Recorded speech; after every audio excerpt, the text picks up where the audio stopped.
భారతదేశ వంటగది వ్యవస్థలో పెద్ద మార్పు రాబోతుందా? ఎల్పిజి సిలిండర్లు త్వరలో మన ఇంట్లో నుండి తప్పిపోయే అవకాశం ఉంది. ప్రభుత్వం కొత్త ఆదేశాలు ఇచ్చింది. నగరాల్లో పిఎన్జి పైప్ లైన్ ఉన్న ప్రతి ఇంటి చోట 90 రోజులు ఎల్పిజి సిలిండర్ వదిలేయాలి, లేకపోతే గ్యాస్ సర్వీసులు నిలిపివేయబడే అవకాశం ఉంది. భారతదేశం ఎల్పిజిలో 60% దిగుమతి పెంచుతోంది.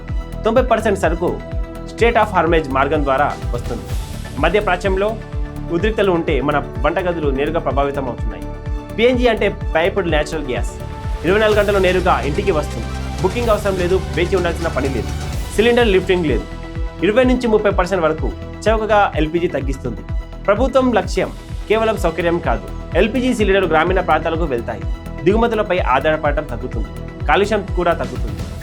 ఈ ఆదేశం 2026 మార్చి 24లో వచ్చింది. దీనిని నాన్ స్టాప్ జిందగీ క్యాంపెయిన్ అని పిలుస్తున్నారు. అయితే అందరూ తప్పనిసరిగా మార్చాల్సిన అవసరం లేదు.